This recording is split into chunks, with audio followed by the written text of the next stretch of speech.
A terceira mesa, ao tema que titulamos a rehabilitación física e social, as políticas públicas e o fomento na xestión dos conxuntos históricos. E nela van participar Nuria Campos Díaz, que é directora dos Servicios Técnicos do Consorcio do Casco Vello de Vigo. Non me vou estender moito na presentación, tendes os currículums, pero, bueno, esa mesma cometido que desempeña a Dirección dos Servicios Técnicos do Consorcio de Casco Vello de Vigo, que moitos coñeceredes as intervencións que ali está facendo o consorcio, pois justifica sobradamente que este aquí. Ignacio Mendizábal Ferreiro, arquitecto, Oficina de Rehabilitación de Ferrol, que para moitos é un exemplo de xestión de unha oficina de rehabilitación, unha boa xestión e eficaz, ademais, e aparte de outras experiencias, bueno, de outras oficinas de rehabilitación, como a de Mondoñedo, etc., pois tamén de... E José Antonio Padrón, que xa nos acompañou antes, igual que Ignacio, coas súas intervencións, arquitecto da Oficina de Rehabilitación de Ourense e ademais do conxunto histórico da cidade, pois tamén é responsable do conxunto histórico de Seixalbo, do que nos falou antes.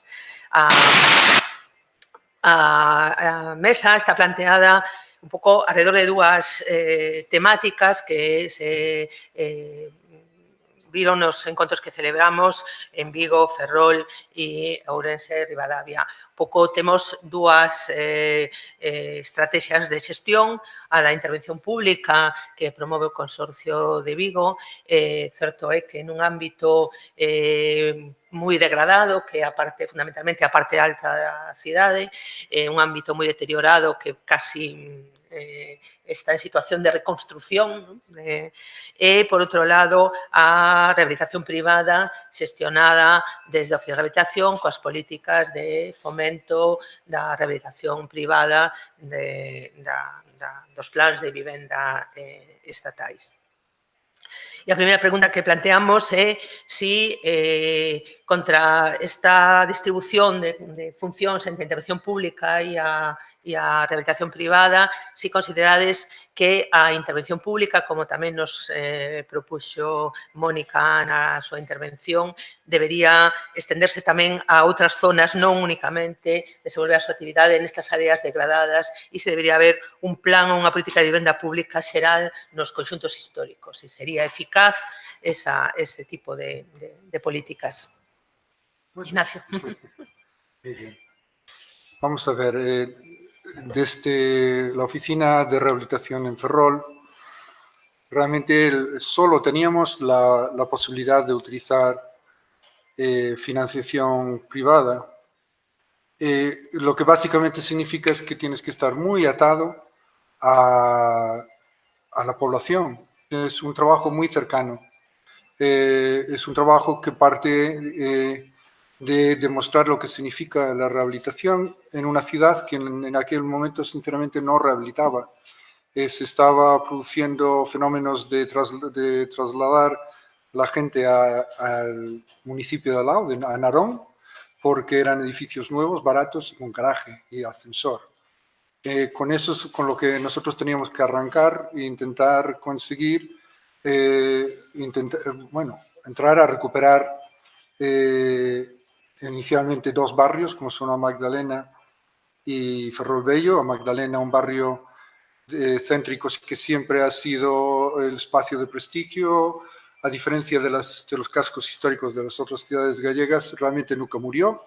Sí pasó a unas fases más complicadas, incluso muy distorsionantes, ¿no? Como crecimientos sobre el edificio, etcétera, ¿no?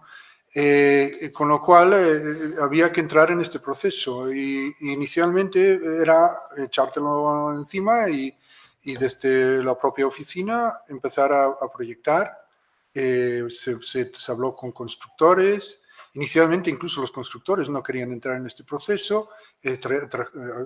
Habíamos traído incluso desde Ourense alguna empresa para un poco picar, y así un poco entró en un proceso en el cual ibas trabajando con con todo el grupo de gente, desde el constructor que tenía que aprender a tratar este tema de rehabilitación, las formas de hacer, a la gente que les estaba explicando que su casa era una maravilla y que esas galerías que tenían extraordinarias y que estaban viviendo en una pieza histórica y que encima estaban en un espacio de privilegio y un poco que esa rehabilitación tenía sentido, ¿no?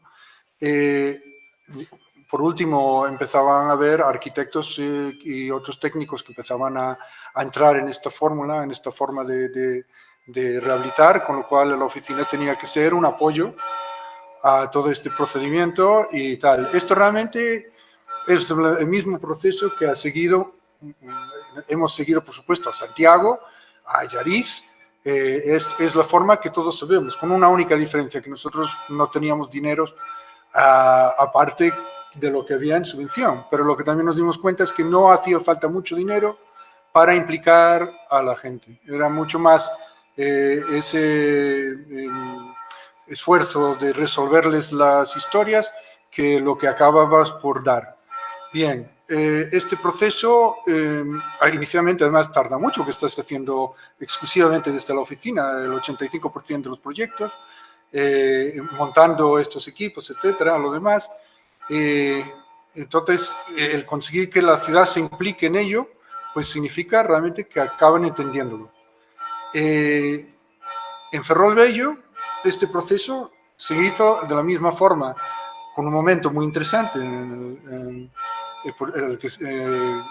el que estuvo con la asociación de vecinos y se estuvo un poco moviendo toda esta historia con una combinación interesante de gente de ahí, los resistentes que llamáis, y la gente que venía, los alternativos, ¿no? Porque básicamente buscabas ese tipo de tipología. Lo cierto es que la mayor parte eran resistentes, algunos, a lo mejor ya no era la casa en la que vivían, pero era la casa de sus abuelos, sus padres. Entonces tenían interés en poder trabajarlo. Poco a poco ibas montando un castillo de naipes.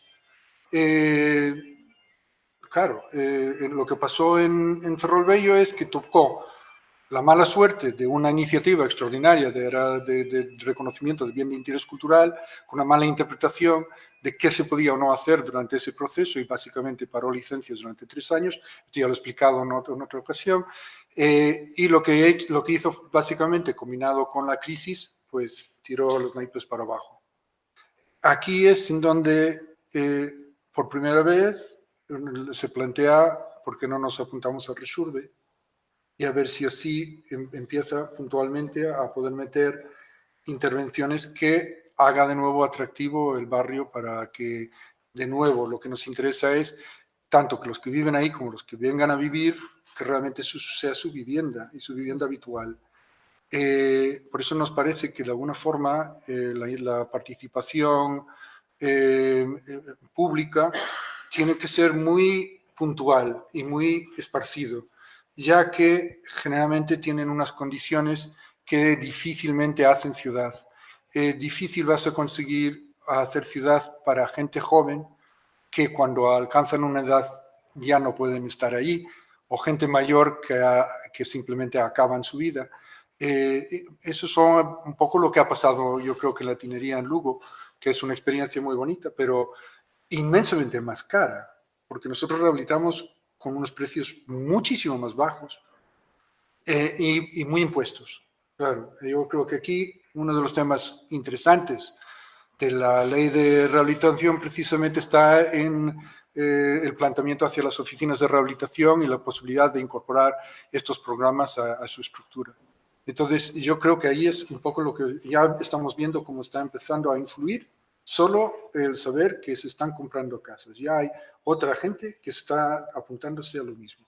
Con lo cual, ahora mismo, el martes día 5, tenemos una convocatoria de subvención, 70 intervenciones. Somos la ciudad que más dinero recibe de Galicia, si incluimos el Resurbe, y sin él, solo Santiago obtiene más subvención que nosotros, y lo vamos a agotar probablemente en 1 hora. Y tenemos probablemente 5 veces la cantidad de solicitudes necesarias para agotar el dinero. Con lo cual, en este aspecto, la ciudad ya se conoce mucho cómo funciona el proceso de rehabilitación y las subvenciones al que puede acudir, y sabe que la oficina está ahí para todo lo que requiere. Esto es como nos han enseñado y es un poco que nosotros hemos trabajado. Nuria, sí, un pouco en relación co que Iñaki comentaba de que as actuacións públicas están como para simplificar e para revivir, ¿no? Situacións difíciles, un pouco esa é a que vos atopastes vos en Vigo, ¿no? Bueno, yo creo que en general todos los conjuntos históricos, cada caso requiere una intervención diferente, incluso dentro del propio casco bello de Vigo hay zonas completamente distintas. La que nosotros hemos actuado tenía unas condiciones, estaba completamente abandonado, tanto de población como los edificios en ruinas absolutas. Entonces ahí requiere una intervención de un tipo que no es la misma que requieren otras zonas que a lo mejor con una labor más de ayuda a la iniciativa privada y tal funciona fenomenal y en otras partes no. También, pues un poco dependiendo de la necesidad que haya de vivienda, por ejemplo, yo entiendo que en Vigo hay demanda de vivienda, no hay mucho donde acogerse, de hecho tenemos listas cada vez que sale una vivienda de protección a sorteo, pues hay muchísima demanda, cosa que, claro, en Rivadavia, por ejemplo, si no hay población, entiendo que es más difícil atraer gente para ahí. Entonces, en función un poco de cada sitio, yo creo que la intervención pública tiene que ser diferente. Independientemente de esto, creo que sí que es necesaria una intervención pública en todos los conjuntos históricos, tanto estén bien como estén mal, porque incluso los que estén bien van a tener sus problemas, que van a ser otros. Por ejemplo, en la parte histórica de Vigo ya estamos teniendo muchos problemas, como pasa aquí en Santiago, del tema del turismo y tal. Eso... yo creo que es importante lo que hablabais antes, un poco de pararse a sentarse y pensar un poco qué modelo quieres de casco histórico, ¿no? Pues si el modelo de apartamento turístico no es el que queremos conseguir, habrá que intervenir para que esto no ocurra, pues a lo mejor a través de una normativa que impida determinados tipos de usos, que a nivel urbanístico se puede regular, que ahora mismo no está, pues siempre también fundamental, yo creo, que la agilidad a la hora de gestionar las normativas y todo, porque vemos que las cosas ocurren más rápido de lo que va la normativa siempre colgada, ¿no? Ahora, por ejemplo, con el tema de los alojamientos turísticos, está claro que si quieres hacer algo, pues habrá que sacar normas, lo que sea, y aplicarlas. También incluso pensando en la sociedad en general, ¿no? Un poco irnos anticipando, porque la forma de vida pues está cambiando bastante rápido. Y ahora, por ejemplo, en este tema de las viviendas, un poco reflexionando sobre estos núcleos rurales que se están deshabitando y que la gente pues se va. O sea, es el rural gallego que tiene una infraestructura edilicia pues bastante extensa, que hay un montón de núcleos que se podrían estar utilizando como zonas habitacionales con una calidad de vida probablemente mejor que en muchas ciudades, y sin embargo esta idea de concentración en las ciudades, muchas veces a través de desarrollo de planeamientos urbanísticos, de gestión de suelo, de hacer urbanizaciones nuevas, cuando ya hay, tanto en los cascos históricos como en otros núcleos rurales que a lo mejor pues, no tienen esas connotaciones, pero sí que hay una infraestructura, a lo mejor plantearse que no es ninguna tontería con los medios que hay hoy en día pensar que la gente pueda volver a ese entorno.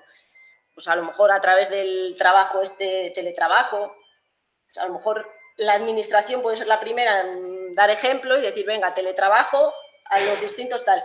Y ahí a lo mejor sí que puede haber una intervención pública para hacer vivienda de protección autonómica o de cualquier otro tipo en estos núcleos rurales donde la gente pueda empezar a ir a vivir y a trabajar en los núcleos y a generar vida normal. Pues, hombre, no vas a tener... También estarnos queriendo... O sea, los núcleos tienen que ir moviéndose. Entonces, yo veo que, por ejemplo, hablando de esto del comercio tradicional de Santiago, es que no es que no lo haya en el casco de Santiago, es que el comercio tradicional está desapareciendo en general, no solo en los núcleos urbanos, ni en los cascos. O sea, pues hay que asumirlo e intentar ver un poco hacia adelante y dar esos pasos que faciliten eso. Yo, por ejemplo, lo del tema del teletrabajo, intentar descongestionar a lo mejor las ciudades, creo que se puede desarrollar mucho más. Pero para eso, claro, tienes que hacer distintas políticas, no solo urbanísticas, sino pues en todos los ámbitos, ¿no? Entonces, bueno, pues eso. José Antonio. Está claro que esto de que una ley generalice no lleva a nada, ¿no? Porque si dentro del casco histórico de Vigo hay distintos ámbitos, del de Ferrol hay distintos ámbitos, del de Orense tenemos distintos ámbitos, una ley de rehabilitación que generalice es que es una barbaridad, ¿no? Orense igual que Vigo, que Ferrol, que Santiago, que todos, pues tienen sus distintas zonas. Y dependiendo de cada zona, pues es necesario intervenir de una manera o de otra, ¿no? Orense pues está viviendo un momento, si dividimos Orense en dos, Plaza Mayor hacia el Parque de San Lázaro, que es la zona norte, está perdiendo población a la vez que se está ganando una actividad que es la hostelera. Entonces, ya te lleva, en 3 años hemos perdido 200 habitantes y hemos ganado 40 bares. Vamos bien. La zona sur hay una política de vivienda y vida alta, de un nivel de vida de cierta calidad, porque se están rehabilitando incluso viviendas sin el patrocinio de ninguna subvención, y eso te ayuda a que el ámbito mejore, con lo cual eso aporta bienestar. Es más, crea comercio, crea tejido comercial. Una ciudad que crea tejido comercial crea asentamiento, ¿no? En este ámbito también es verdad que el ayuntamiento ha colocado 3 edificios administrativos, con lo cual estás generando actividad. Entonces, si tú te pones a pensar dentro de este mismo casco histórico, 2 ámbitos en el que uno se deja llevar y el otro se está manteniendo ordenado, pues ves la diferencia. Evidentemente, el hecho de que en este caso también el gobierno autónomo está promocionando ciertas viviendas, pues te ayuda más. Entonces, puedes ver y estudiar y analizar, cosa que me sorprende que otra gente no lo haga, pero no desde el punto de vista técnico, como somos nosotros que lo vemos, sino desde el punto de vista pues, político, ¿no? Que no sean capaces de observar ni de apreciar lo que está ocurriendo en un ámbito tan pequeño como es Orense, que tiene un casco histórico de 700 metros de largo por 300 de ancho, que no sean capaces de apreciar esta situación, ¿no? Entonces, ¿es necesario que existan políticas de vivienda? Claro que es necesario, pero tienen que ir acompañadas o bien de una educación de la sociedad que vive en ese núcleo, que es lo que hacen las oficinas de rehabilitación, en base, creo que lo hacemos todos, al ejemplo de Santiago, que fue de las primeras, y de Allariz, pero también que esté acompañada de una política de intervención de la administración en el sentido de patrocinar vivienda, patrocinar comercio, y algo que he visto, que hablaremos tal, y que lo comentaba uno de los ciudadanos de aquí, no solo subvencionar la rehabilitación de vivienda, que subvencionar, que ningún ayuntamiento lo está haciendo, la renovación de las infraestructuras. Por eso tenemos un alcantarillado del siglo XVIII. Hombre, demos gracias a Dios que en el siglo XVIII tenían una mentalidad más amplia y el alcantarillado tiene 3 metros de diámetro. Entonces cabe todo, ¿no?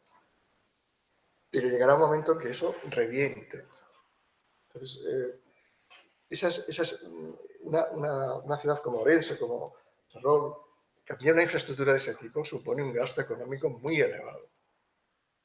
Entonces, en algún momento tenemos que empezar a cambiar esa situación, ¿no? A invertir desde el punto de vista administrativo en renovar todas las infraestructuras.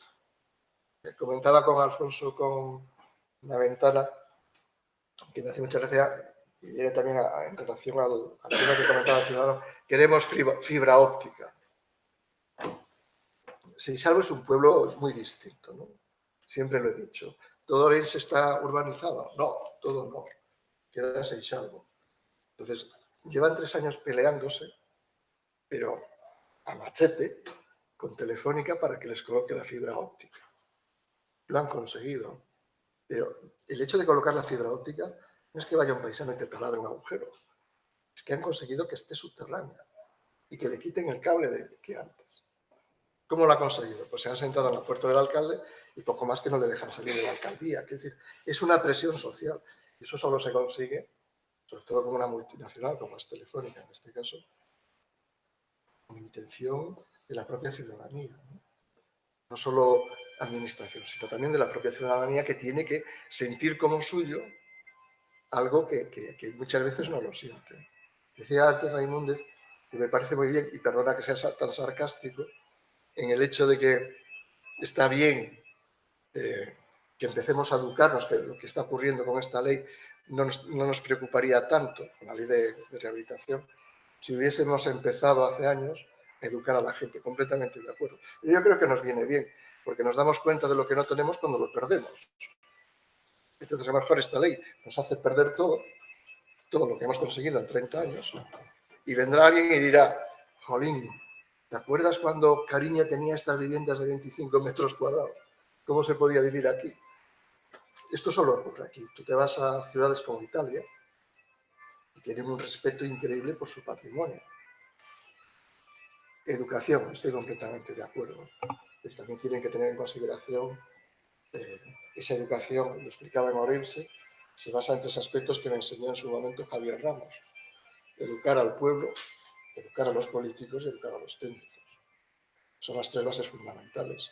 Si perdemos una desas bases, es que queda todo descompuesto. Vou facer a seguinte pregunta, porque enlaza un pouco con que estabades falando. Un pouco parece que na base desta lei de rehabilitación, que, como vimos, cuestiona directamente todos os criterios de intervención, cuestiona non, sustitúeos. Os criterios de intervención que estaban asumidos, ou un pouco a razón que parece haber detrás de eso é que esos criterios pues, son os que están impedindo, dificultando ou atrancando as iniciativas de recuperación dos conxuntos históricos. Vos pensades veres realmente esa problemática e, se así, que tipo de actuacións serían as que estarían freando este tipo de criterios?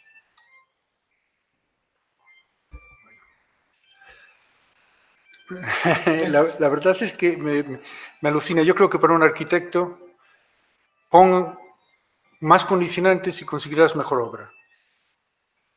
Yo no conozco a estas alturas algo que haga imposible hacer un elemento interesante y vivible ya con lo que tenemos.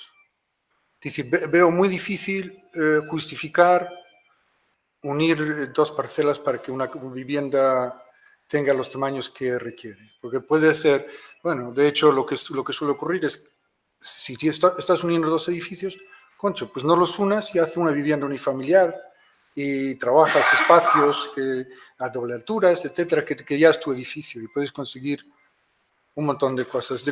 Con lo cual yo puedo decir que realmente nosotros no hay un elemento de planeamiento que nos haya impedido desarrollar correctamente una rehabilitación. Y creo que, de hecho, ha hecho que sea mucho más imaginativo trabajar en rehabilitación que en obra nueva.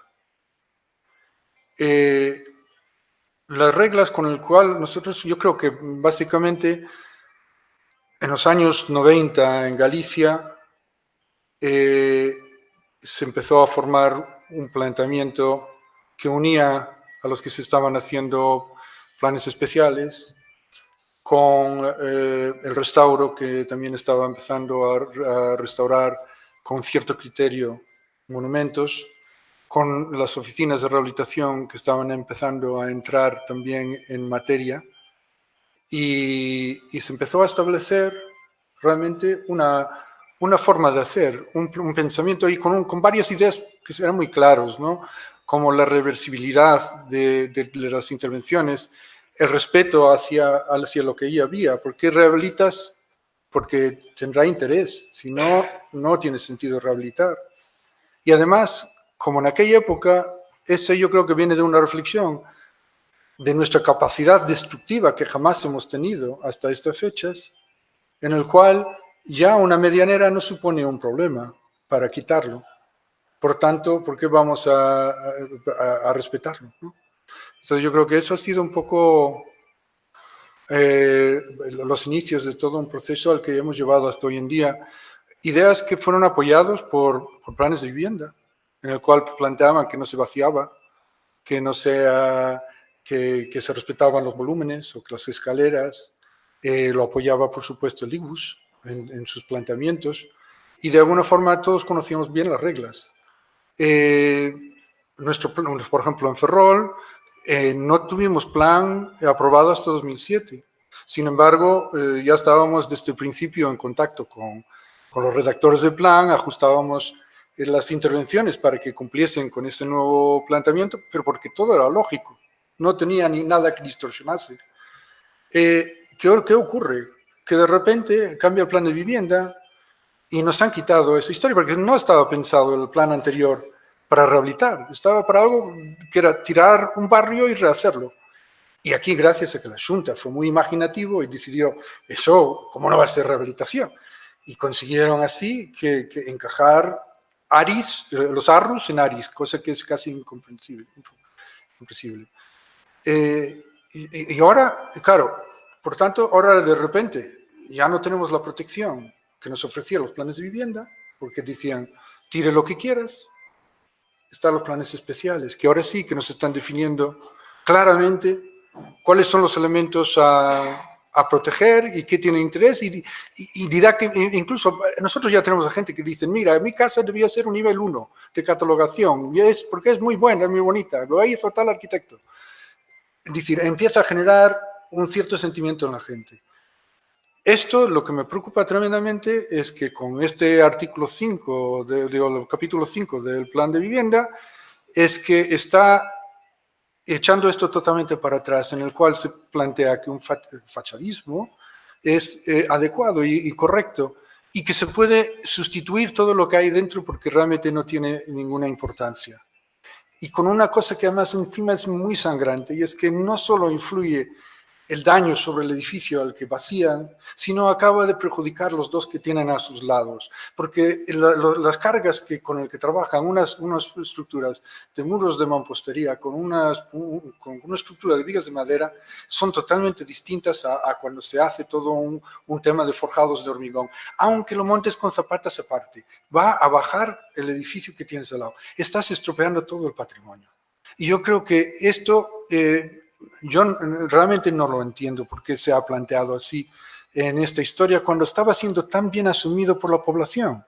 Ya debía, vamos a ver, hacemos el mismo tipo de rehabilitación en casas que estén catalogados que sin catalogar. Nosotros tenemos 5 barrios en Aris, en Ferrol. Los tratamos todos igual. Y tenemos uno que es año 47. Tenemos otro que es en Agraña, que es histórico, pero no está declarado como histórico. Y no tiene pendiente un plan espacial, pero no hay nada que lo esté regulando. Bueno, sí, pasa por patrimonio.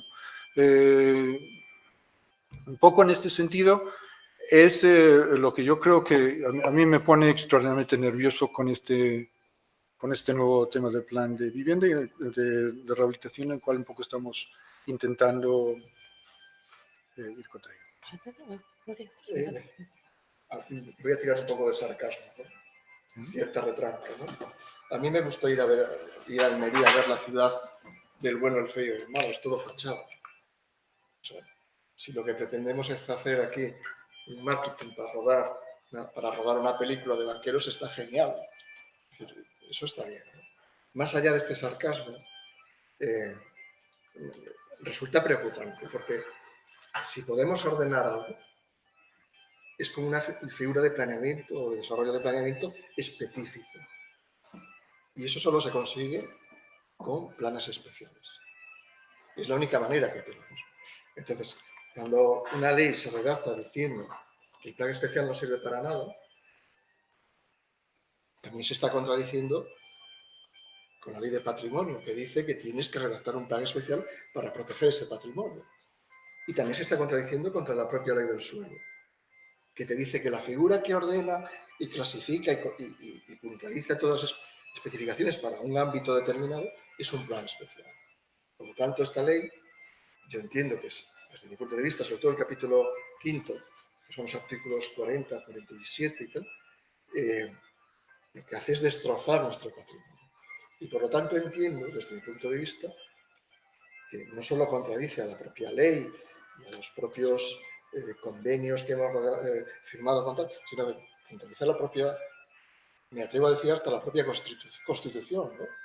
Que dice que la propia administración tiene que cuidar nuestro patrimonio. Entonces, yo creo que lo que estamos sufriendo con esto es una pérdida de patrimonio cultural. Y me atrevo a decir, y lo hago públicamente, que a lo mejor el Consejo de Cultura Galega debería personarse o debería manifestarse en el sentido de indicarle a esta gente la pérdida de patrimonio que supone ya no la redacción de una ley que contradice otras, sino el hecho de que perdemos patrimonio cultural. Alfonso lo explicó antes, viviendas de 25 metros en Cariño. En Seixalbo tenemos un poquito más, 32, 35 metros, pero se han resuelto. Y la gente ahora, yo me acuerdo, la primera vez, es un dato anecdótico, que llegué a la oficina y dice, quiero poner una ventana de aluminio. Y digo yo, mire, no, tiene que ser de madera. Y traté de razonar, como Ángel cuando trata de explicarnos en alguna conferencia, que la madera es mucho mejor que matar. Y el paisano me dice, vale, y si te la recubro de madera, eso ahora ya no sucede. Es decir, no se te ocurra entrar en Seixalbo y poner una ventana de aluminio. No hace falta que vaya un técnico municipal ni un policía local a ver la obra. Ya los propios vecinos te dicen, no lo hagas. Pues, yo creo que estamos dando pasos atrás. Y ¿por qué lo hacen? No lo sé. Me gustaría que alguien se atreviese a explicarnos antes de aprobar una ley, que se contase, pues eso, con los técnicos de las oficinas de rehabilitación o con los técnicos especializados en patrimonio. No quiero decir con esto que no sea, mucho menos, pero que se contase y se viese lo que hay detrás. Y por eso me atrevo a pedir al Consejo de la Cultura que de alguna manera se manifieste en este sentido, indicando la pérdida de patrimonio que supone toda esta aprobación. Sí, Rebeca. Bueno, es que no sé si no... Yo creo que un poco la pregunta que hacías tú, o yo no la entendí muy bien, pero es como que si a veces el tema de la protección patrimonial puede impedir o, bueno, poner limitar tropiezos. Yo creo que, o sea, el hecho de la protección en sí, por supuesto, no tiene por qué y es necesaria, pero sí que creo que desde la administración se debía de hacer un esfuerzo para aligerar de peso a la persona que quiere hacer una obra en su propio edificio o invertir o mantener su casa. Tema de plazos. O sea, es una cosa que yo creo que cualquiera que quiera hacer una inversión para hacer una casa, si quiere hacerla en un plazo corto, pues tiene claro que si lo hace en determinado ámbito va a tardar a lo mejor 1 año o 2 más solo de trámites que si la hace en otro. Yo creo que esto no está bien. O sea, en ese aspecto ya no solo es la ayuda económica, es que tienes que ayudarle a darle todos los medios y facilitarle que haga la intervención en ese terreno. Tema de arqueología. Tú lo sabrás. O sea, yo creo que la administración tiene los medios y la propia ley casi te lo deja tal, que eso es un tema patrimonio de todos que tiene que ser la administración pública la que tenga esa carga económica. Tú no le puedes decir a un señor que tiene una finca, tienes que excavar toda la finca. No, además de esto, por si acaso tal, excava allí, págalo, paga al arqueólogo, para la obra durante los meses en los que, por determinadas circunstancias, a veces el chollo se complica. Entiendo que no tendréis los medios a lo mejor que os gustaría tener o que le gustaría tener a la administración, pero sí que creo que debe de esforzarse en incrementar medios y no paralizar una obra privada a un inversor que está queriendo hacer las cosas bien y que le tienes para una obra a lo mejor 1 año y luego le dices, no, mira, casi hazme la prueba del carbono 14 y la pagas y luego me lo das para que lo lleve al museo. O sea, ese tipo de... Yo creo que eso es abusivo. Y contra eso, yo creo que es que la gente, al final, lo que consigues es efecto contraproducente. Dices, o sea, yo que tengo que hacer una arquetita aquí, la hago y no digo nada, y al final lo que estás consiguiendo es el efecto rebote. Porque dice, voy a meterme yo, pago un arqueólogo, pago la excavación, luego pago la prueba del carbono 14 como tenga mala suerte, lo llevo, o sea, bueno, son casos exagerados, no es que sea, pero sí que en general yo creo que esa carga económica de tema de arqueología y determinadas historias las debía de asumir la administración y luego facilitar tema de plazos y agilidad en temas administrativos y también hacer a la gente, en esto que hablabais antes de las comisiones, creo que sería muy bueno que las comisiones tuviese representación el interesado en el tema. Por ejemplo, pues el arquitecto que quiera ir, que vaya, sin ningún problema, explica sus proyectos, tal. Es bien para todos. Para el efecto vuestro, que vais a tener la visión del que verdaderamente ha estudiado a fondo un problema, que es el arquitecto, y luego la transmisión al contrario, porque muchas veces yo veo que la gente que quiere hacer una obra y se encuentra como con un muro ahí, que es la administración, del que no es capaz de pasar, no entiende un poco por qué le pasa. Entiendo que desde la administración, claro, os está viniendo gente todos los días ahí y tal, ya llega un momento que dices, os saco el trabajo adelante o tal, pero sí que es una labor importante en estas comisiones que puede ir la gente, que se le explique para que sirva de transmisor en las dos direcciones de la información que allí se habla. Incluso, pues eso, el de la asociación de vecinos, lo que hablabais antes, que eso sí que me parece muy interesante, el tema de la participación, para explicar un poco y facilitar, en la medida de lo posible, no poner trabas. Porque, por un lado, les estás dando ayudas económicas, les estás yendo a tal, no sé qué y tal, pero de repente porque es que la licencia, tal, bueno, ahí, según el sitio, pues supongo que unos tendrán el escollo en el concello, otros en donde sean, patrimonio, las casuísticas serán diferentes, pero sí que en general yo creo que la agilidad ayudaría, vamos. Estoy de acuerdo. Rebeca estaba, sí, y despois...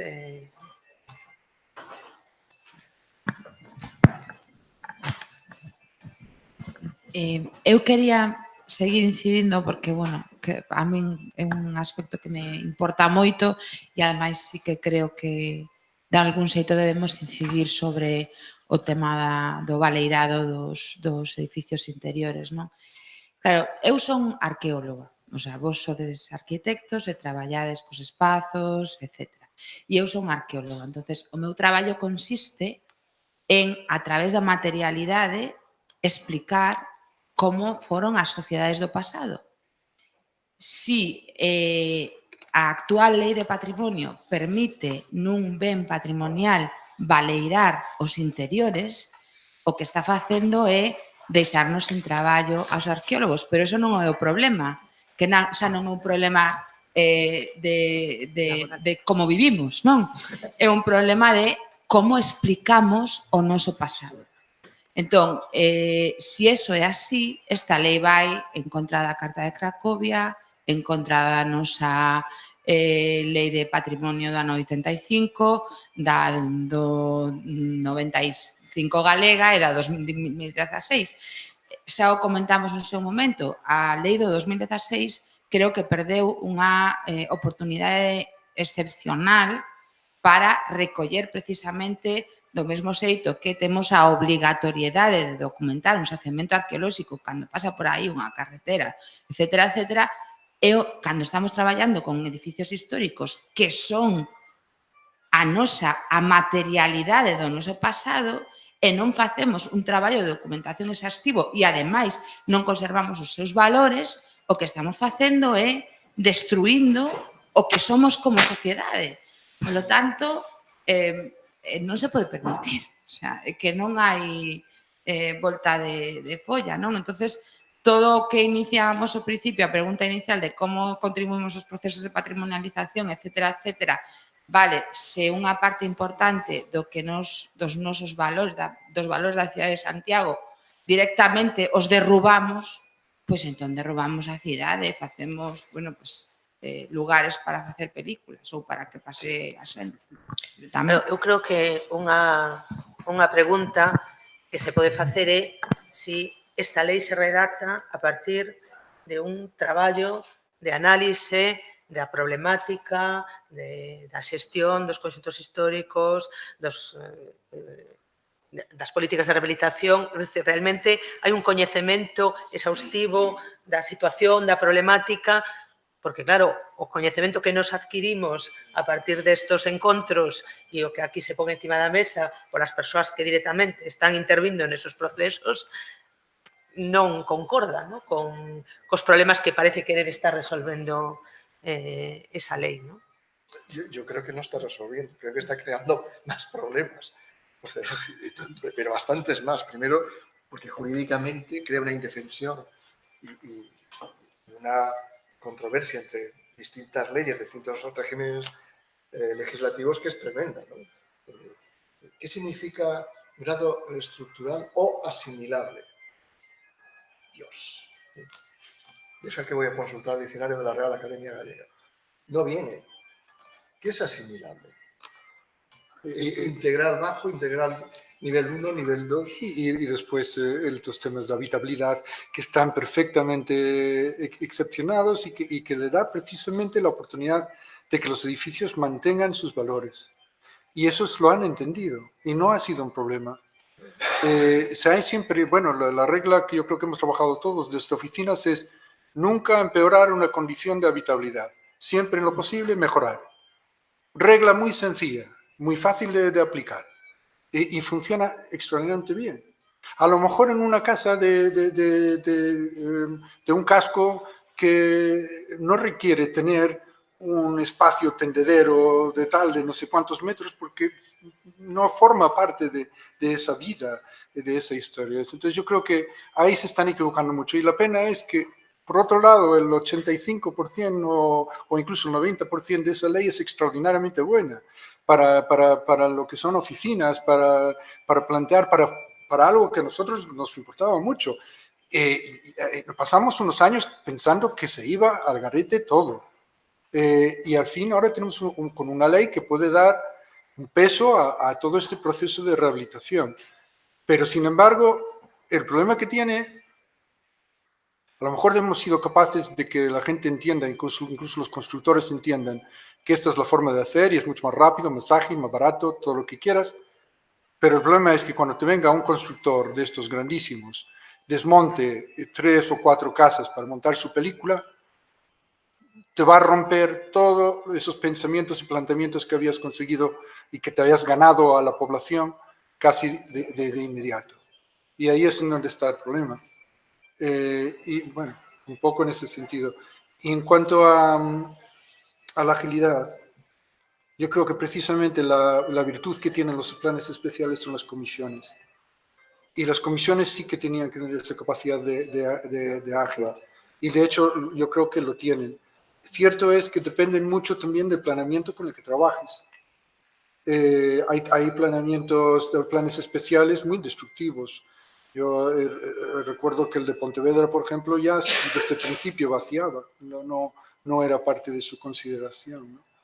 Entonces, claro, yo creo que al contrario, debíamos estar planteando si se va a